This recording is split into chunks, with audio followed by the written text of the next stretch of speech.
So it was right around this time a year ago that I made a video for this channel, one of my very first videos as part of my channel, on why I hate Pitt football. I'll leave the link to that video in the description of this video. And rather than recycle the same old sound bites or just add a new flavor from 2023 onto a video for 2024, I kind of want to pivot. I'm a year older, I'm a year more mature, have a kid now. So I feel as if I need to dial it back just a little bit from the hatred. There's enough hatred and enough animosity in today's world that I want to take a step back and say, for this video, why the Backyard Brawl matters. Not only for West Virginia fans, but for Pitt fans and for college football at large, and for all the fans all across the nation. So I'm glad this is being discussed, at least by Neil Brown, and hinting at the administration that the series will continue after 2025 because we get a break in the action there for about 4 seasons after next year. And with Heather Lyke being dismissed as the athletic director at Pitt earlier this week, the prospects of continuing that series for 4 years seems a little murky, but also possible because Alabama and the SEC might be going to a 9-game conference schedule instead of 8 games, so kind of opening up that contract. I never liked that series, and also I'll leave the link to the description from my other video about a year ago where I said West Virginia really needs to blow up its non-conference scheduling for 2026, 27, 28, so on and so forth. Neil Brown has been happy as can be to play as many possible cupcakes as possible. Really, you can tell the disdain from him of West Virginia having to play 11 Power 5 opponents on year after year since he's been hired. And I get it. You want to pad that coaching record that leads to ultimately more bonuses and the playing easier opponents in an FCS opponent, a G5 opponent, and one Power 5 opponent, namely Pitt, that he wants to play every single year. Same with Ren Baker. There seems to be alignment on there. In that video a year ago, I talked about all of the reasons why that's not necessarily the greatest thing. But for this Alabama series specifically, makes no sense with Nick Saban now retired, with Shane Lyons no longer the athletic director. That was really kind of a legacy game for those two individuals for that home-and-home series. So I would love if West Virginia would scrap it and keep the Backyard Brawl on the schedule. And I got 4 reasons why, for the theme of this video, why I feel like the Backyard Brawl matters. Not going to really talk specifically about 2024, the previewing that game. I'll record that video tomorrow evening for first thing Friday morning for you all to break everything about that matchup down. But why I feel as if 4 reasons, and they might overlap, so it might just be fewer than 4, but here's the way I kind of break it down. Number 1, this is the last and best remaining Northeastern rivalry. I looked this up. This is the most played college football series between 2 Power 4 opponents in the Northeast, excluding the Ivy League schools, excluding some of the P4 to FCS or G5, G6. Whoa, sorry. Sometimes hard to keep these acronyms together, like the way that this all shakes out. But anyway, 107 matchups between the two. Some of the other few that you might consider, in Eastern at least, or, geographically around here, Virginia and North Carolina have played 128 times. Purdue and Indiana have played 125 times. Tennessee, Kentucky, North Carolina actually against all of the other North Carolina schools. But I don't feel as if it's Northeast. And there's always this debate that West Virginia is too northern to be southern, but too southern to be northern. Because it's Appalachia, it's not necessarily Midwest, but it's not necessarily that same vibe as Northeast. Having lived in this region for all of my life, is to north to Pitt. I'm being in Washington, smack dab in the middle between Morgantown and Pittsburgh. Yes, you have your city feel to the city of Pittsburgh, but guys, the population and area of the city of Pittsburgh is as big as Corpus Christi, Texas. It's not a big city at all. And Morgantown is kind of like that happy medium between the suburbs in which I live and a town of Pittsburgh. So not all that different, not all that culturally different. So I can consider this, for this argument, it's a northeastern rivalry between Pitt and West Virginia. There's no other I feel like compares to it. And I'll break that down because, first and foremost, Penn State prides itself on being unrivaled. They would rather be second fiddle in the Big Ten behind Ohio State and Michigan rather than first in a would-be new Big East conference. Now, I found it very interesting, one of the commenters on my recap video of Week 1's game against Penn State, in which, he said he was happy to be back in Morgantown after so many years. We like playing you guys. I do. I think that could be that Pitt, Penn State, and West Virginia could be the three cornerstones to an Eastern Conference. Exactly what Joe Paterno and others wanted back at the formation of the Big East. But unfortunately, the Catholic basketball schools did not want to accept Penn State into the program, which would make so much sense if you had Penn State, Syracuse, Pitt, West Virginia, Maryland, Virginia Tech, like even as far west as Cincinnati and Kentucky and Louisville. Like that would make a hell of an Eastern Conference, in my opinion. And I would absolutely love that. But also money talks. And I know that's what Penn State wants, that financial security, getting paid as much as any program in college football. So that's a pipe dream. That's a video for a January or December day that we can talk about those things, because it ain't going to happen, unfortunately, to the detriment of all of college football. Now, being a West Virginia fan, you have a lot of enemies. And geographically here in this region, you got Maryland to the east, you got Louisville to the west, southwest, you got Syracuse to the north, same with Penn State, Pitt, Penn State at least out east, Virginia Tech to the southeast. The West Virginia has these rivalries to certain extents with all of these different programs, but the program who is the preferred target of West Virginia's scorn is the University of Pittsburgh.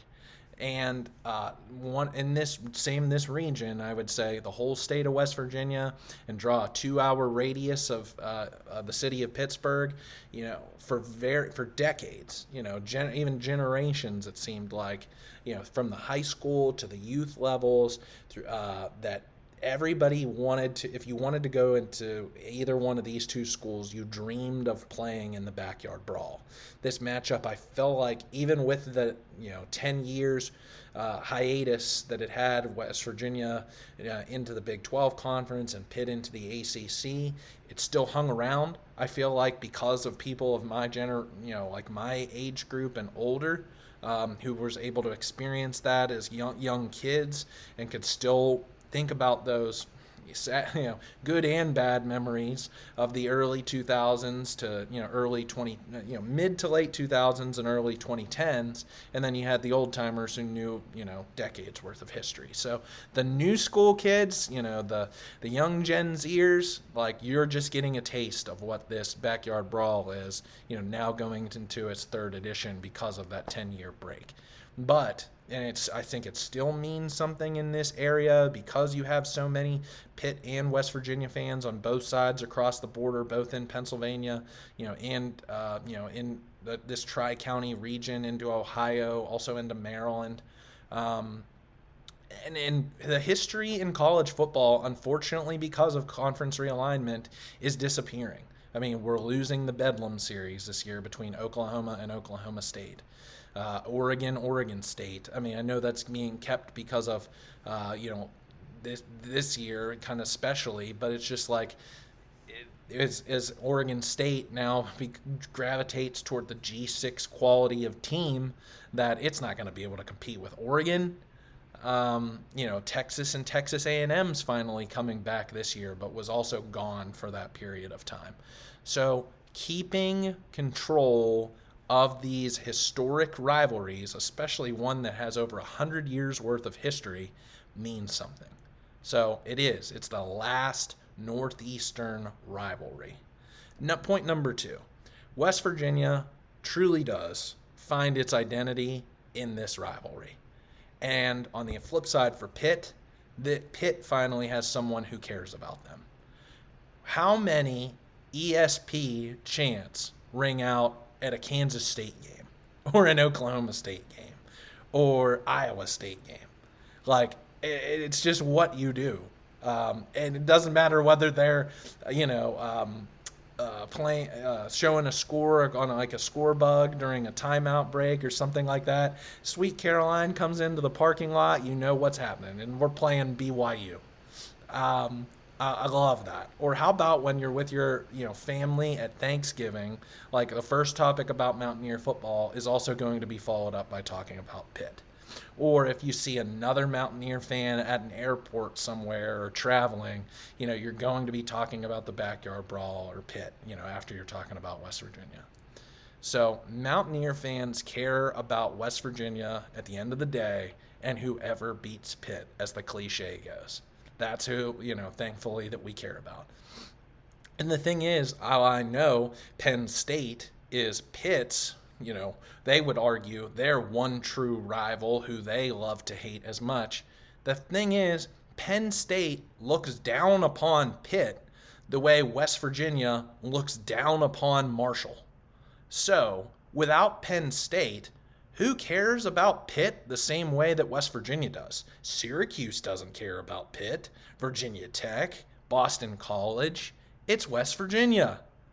That's I feel like gives you life. Like, I hate to say it, it's not like a, ex-girlfriend or something like that. I don't want to compare it that way, but it's like West Virginia is the Obi-Wan Kenobi to the Anakin Skywalker that is Pitt. Or, how, if you want to call it vice versa, if you're a Pitt fan and want to flip those two. Or Harry Potter and Voldemort. Like, the one can't exist while the other remains, and there's always this internal struggle and battle. So, and it's an actual rivalry. That's the thing. Like West Virginia, unfortunately, cannot claim Penn State as a rival, and that's why I put it always in air quotes when I was talking about that series, because West Virginia's losing that series 50-9-2. With Pitt, has played this series back in 1895. Pitt owns the series in 62, 41, and 3. But since 1980, which I always mark as the modern era of West Virginia football, when Don Nehlen became the head coach, new logo, new stadium, eventually played for a national championship as an independent, but then joined the Big East Conference.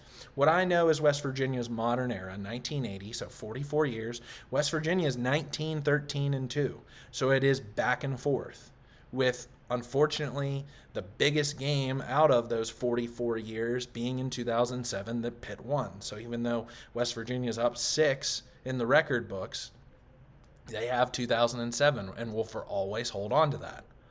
Between 1895 and 1951, so for a lot of folks, unfortunately, your grandfathers and your great-grandfathers out there or older, that's when Pitt dominated this series. So before the dawn of the 20th century, through 2 world wars, Pitt was 35-9-1, dominated, commanded this series. But ever since then, it's been very even. And like I said, and it's been in West Virginia's favor now for 44 years. So it is an actual rivalry going back and forth and back and forth. It's not one-sided like a Bedlam example I gave, or West Virginia Penn State. So point number 3, the financial ramifications. The ticket sales for this, for now 3 straight seasons has been incredible for both sides. That I love to hear stories from other, or fans of other schools. Like Penn State, I think, did this to West Virginia, and then vice versa a year ago. People buying each other's season ticket package, or at least a mini game ticket package, just because of one game. The attendance record that West Virginia and Pitt fans set, and I will include Pitt fans as part of that, even though it was, according to ESPN, 75% West Virginia fans at that 2022 game, as we know, wink, wink. That selling out and that being the largest sporting event in the city of Pittsburgh's history 2 years ago, that was incredible. It was electric. Wasn't LSU 2011 electric and to that extent, but that was wild. That was a lot of fun, even though it didn't go in West Virginia's favor. That whole day was an awesome Labor Day weekend kickoff, awesome weather, just the sound at just before kickoff. Yeah, and you did have ESPN College Game Day there. When Dave Wanstead and the Pitt's team's captains were walking out to the 50, I thought it was reincarnation of the Red River Rivalry or something. Something just intense. You could just feel it in the air, the intensity. So the attendance at 2022's game, last year down in Morgantown, how big that was, and again, what it's going to be like on this upcoming Saturday. I mean, the parking situation for Pittsburgh. Parking passes right now are going for $400 minimum if you want to park close to Acrisure Stadium. So it's going to be nuts down there. I know there's also a Pittsburgh Pirates baseball game on Saturday, but still, even with that being said, it's just you want someone, you want that kind of college football atmosphere that you're not going to get when Pitt plays North Carolina or Wake Forest or NC State. Who cares? You get that with West Virginia. So it's great for the economy, both for the city of Pittsburgh and for Morgantown. Saturday might be the most economic activity for the city of Pittsburgh for a sporting event since, for one, definitely the Backyard Brawl of 2 years ago. But before that, you almost got to go back to a Steelers-Jaguars playoff game of 2018. Maybe I'm wrong, but I'm just saying, you don't see that from at least a college game. Maybe not total sporting event. I know the Penguins have played in some playoff games during, in the last 5 years, so on and so forth. But that West Virginia is going to bring fans, going to bring people who are hungry, and again, pay for parking, pay for food, pay for drink. You can't tell me, as even an unbiased ACC fan, that West Virginia and its fan bases, and Virginia Tech can say the same for the way that it played out in 2021 and 2022, that West Virginia does not bring value to the ACC. Come on. There's no way you can stand by that fact when how many fans flood your city, flood your town for a Saturday or Thursday kickoff. Fourth point. I'm not going to say hatred, but fan fervor. Let's put it that way. Why I feel like this matters. Now, Pitt's elitism is tired. The fact that we have 51 out of 52 weeks a year where we hear, the city of Pittsburgh, yins, or we are just a blue-collar, steel town, icy light drinking, hard-nosed, rough and tough crowd. But then, for this 1 week a year, that, the University of Pittsburgh is the Harvard of southwestern Pennsylvania, and those rednecks from 75 miles south, we don't even want to, have them in our conference because of their academics. It's so tired hearing that year after year after year. But I gotta say, for the hatred on both sides, because you got to think about this, Mountaineer fans, and I'm guilty of this too, that think about it, if you were on the opposite side, ESP, that we as Mountaineer fans chant for the fans of another team to eat excrement. I mean, like that is so like like nasty without being, I feel like, super vulgar. And it's passion. I mean, how many little kids were screaming that during Sweet Caroline last year of the Backyard Brawl? Like, I had to just, I had to step back and think about it objectively. So I get this tweet from this account, Pitt Basketball Shouting or whatever, uh, that from a buddy of mine who's a Pitt grad. We talk all the time.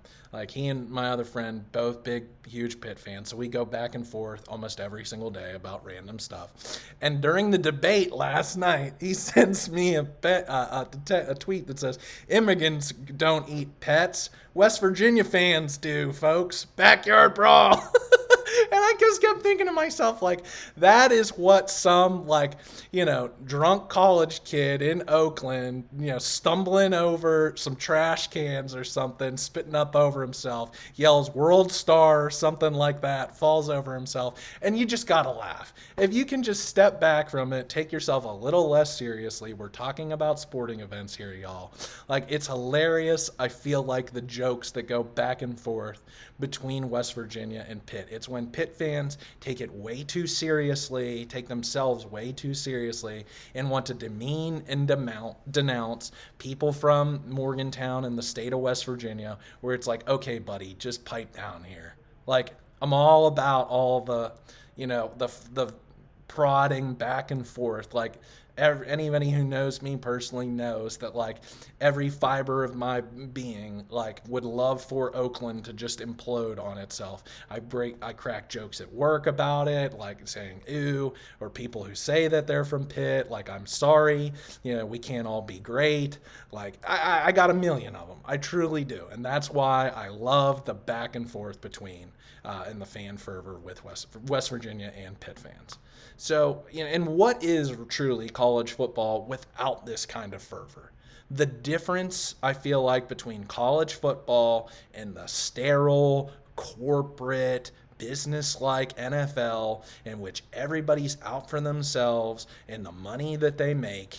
Now, we're definitely, unfortunately, for the last 3 years, and I feel like it continues to get worse, gets worse and worse and worse. More me, more individual, team behind me over we, because of what's happening with NIL, pretty much, 90% of it being NIL, conference realignment, and the effects of the college football playoff, all those effects that boil down to college football becoming more and more like the NFL. And why I don't like that, I feel as if they should be two different entities doing their own separate things, but the college football just continues to gravitate toward that. And you just, like, I know there are certain fan bases that just do not like each other. Like, growing up here, as a Steeler fan, like, you hate Cleveland, you hate Baltimore, you hate the Patriots just because of they're so good, Philadelphia because you're in the same state.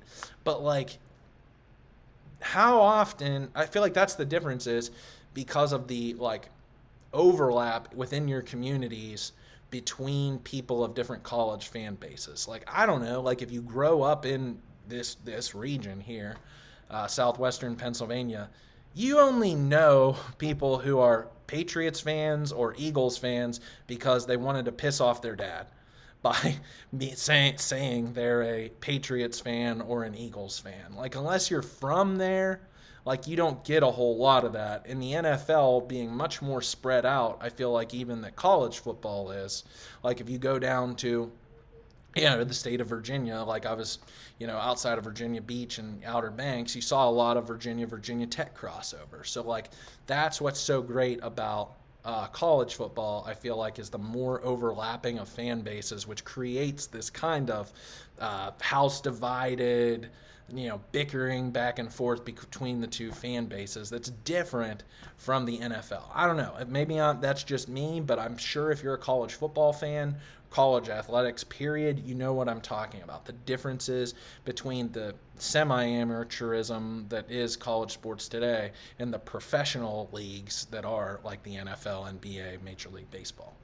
Now, I wrestle, I feel like, daily or routinely with whether I feel as if, the best move for West Virginia, because I've been calling since 2018. I think that the Big 12 has been damaging to the West Virginia brand, to its you know, program prestige within the region.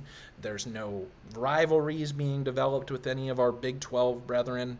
I mean, I like some of the fans that I've interacted with, like Oklahoma State, I feel like is the one that most best fits like alongside us. I get it. Like, I hear this argument a lot. The land grant institutions and the kind of like the I don't know, the down home feel that you get more of with teams in the Big 12 than you do with the coastal elites of the ACC. But still, like, the Big 12, other than the money, has been nothing but a detriment to West Virginia over these last dozen years.